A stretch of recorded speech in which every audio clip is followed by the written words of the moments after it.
From VTV Channel 6 Studios in downtown Vernal, this is Local Point with your host, Chris Piner.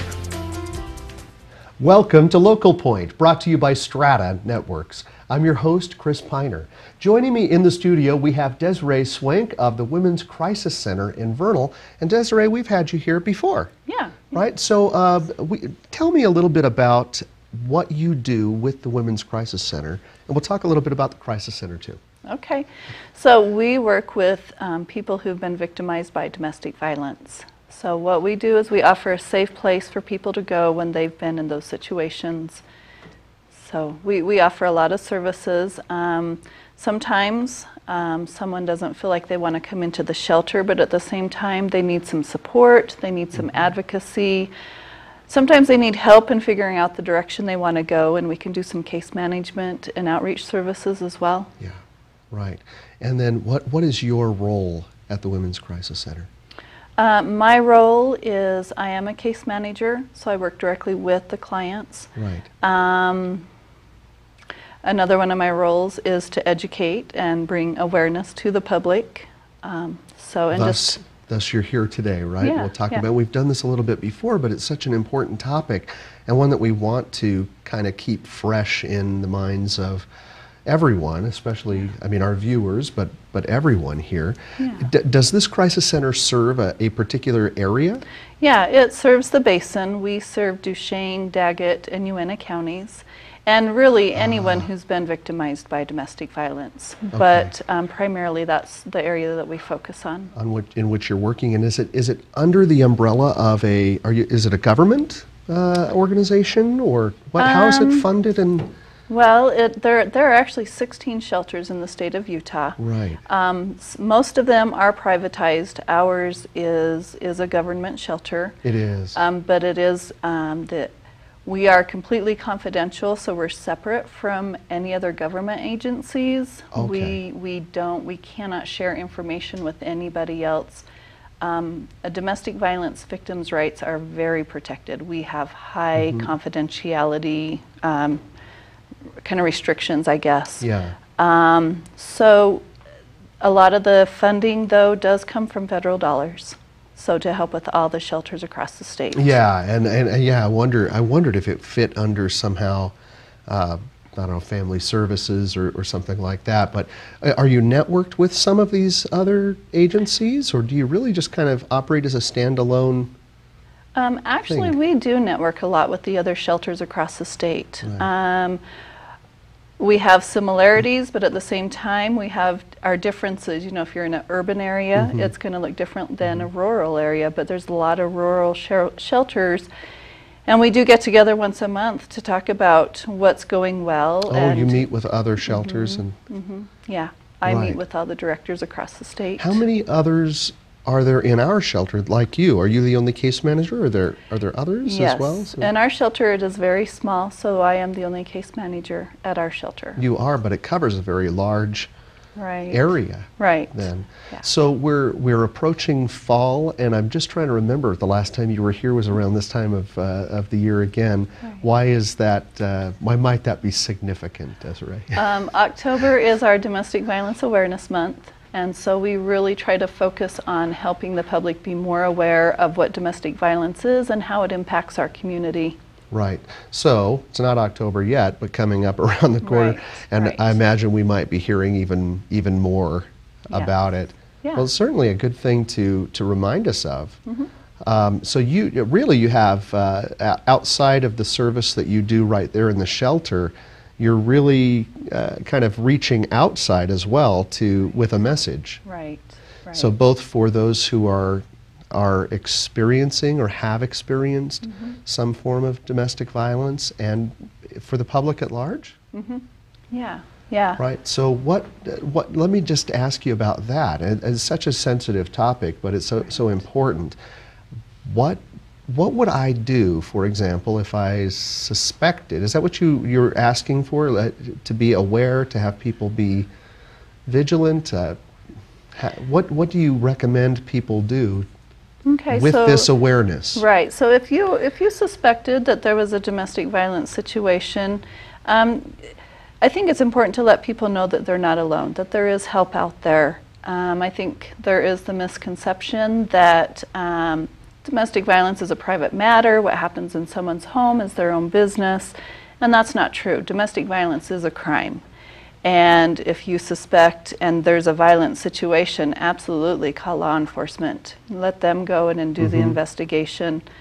Sometimes just if you had a coworker coming to work with bruises or marks, you could document that information.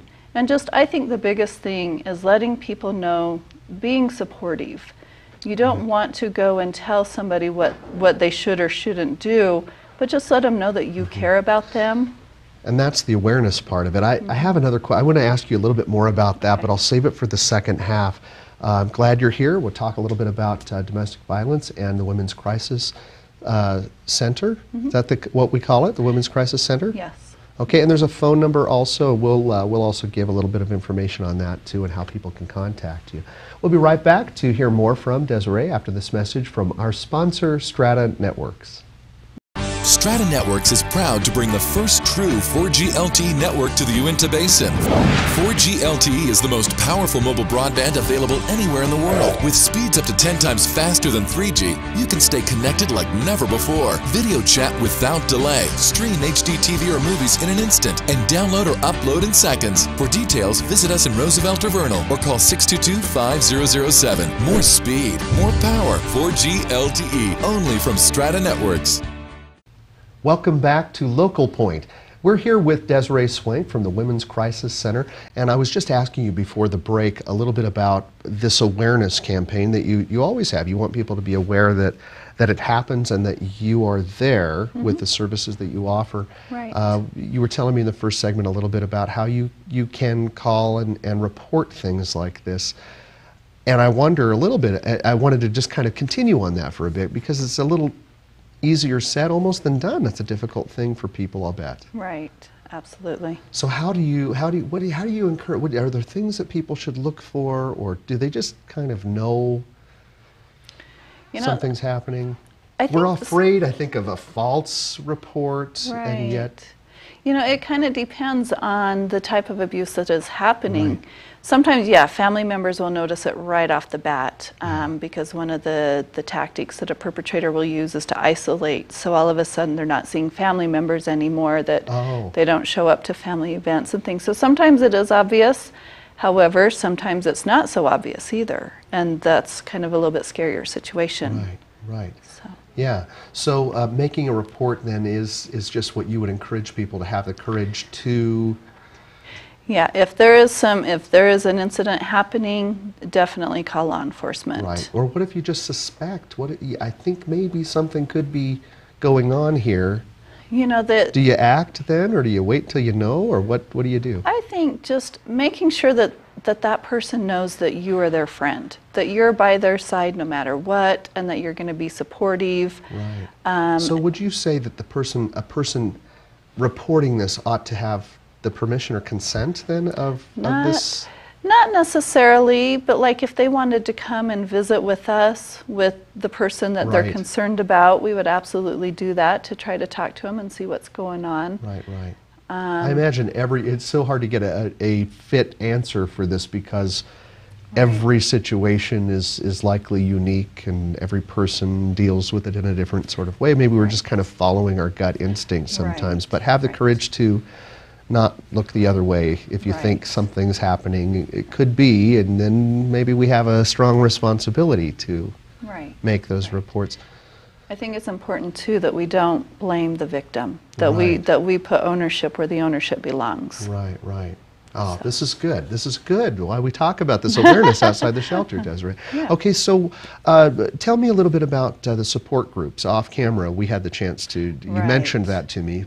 Tell me about the support groups. Well, we're really excited. We have recently started to have a support group, and if someone wants more information on it, they can just call our office. They can call the crisis line as well and get a hold of us, and we can let them know more information about the support group.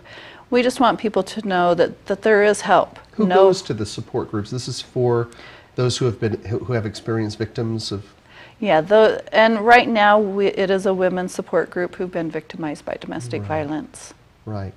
Yeah, so there's some strength in knowing I'm not alone. Others have experienced this. How did you get through it? How do you deal with it now? Yes. Yeah. All right. So last time you were here, you mentioned a conference as well. Right. How often does that happen? In October, we have an annual conference, and I believe this is our 6th annual. I could be wrong, but we're getting up there. For those counting. Yeah. So this is exciting for us, and we have it scheduled October 11th. It will be at the Vernal City Building, and we have some amazing presenters this year. We have one lady who is out of the prosecutor's office for the state, and also a doctor from University of Utah.